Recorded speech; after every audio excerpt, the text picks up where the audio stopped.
This is Matt Hedrick here in West Lawn Cemetery, Norwich, Illinois, and today, folks, I'm going to show you the gravesite of two well-known people buried here, along with Shel Silverstein. First, we're going to go look at this gravesite of the late Gene Siskel, who was once the film critic reviewer with Roger Ebert in the 1970s until he passed away in February of 1999 at the age of 58.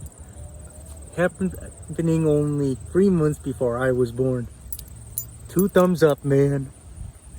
Also in this cemetery is a very shady historical figure who killed Lee Harvey Oswald, the presumed assassin of President Kennedy, Jacob Rubenstein, known as Jack Ruby.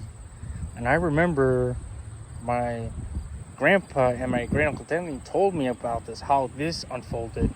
First of all, you got President Kennedy shot right before then. You got the police officer shot, and you got Oswald arrested, and then Oswald himself got shot 2 days later. And the crazy thing is that he and President Kennedy ended up in the same hospital within 2 days of each other.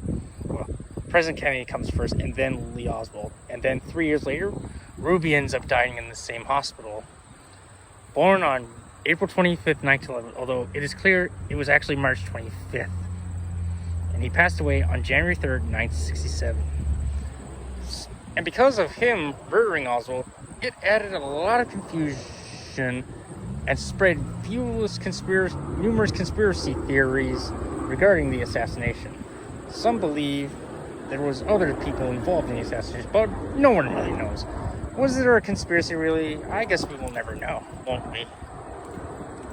Yeah, Ruby was kind of a bit of a lunatic. He was his own police. He would beat up a lot of customers at his nightclub, of course.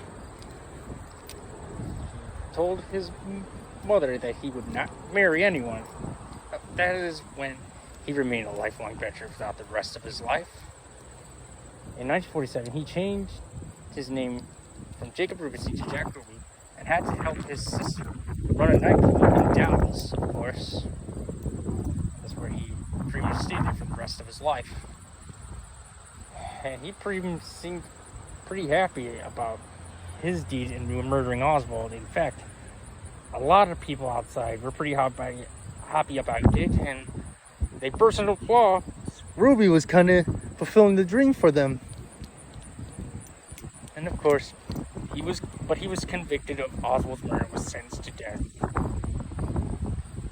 But before he could have a second trial, Ruby died at the very same hospital Kennedy and Oswald ended up in on January 3rd, 1967. And this is where he is buried. Thank you all for watching this video. I hope you subscribe and leave a like, of course. Don't forget to leave the comments down below. This is Matt Hedrick signing off, and hope you all have a good day.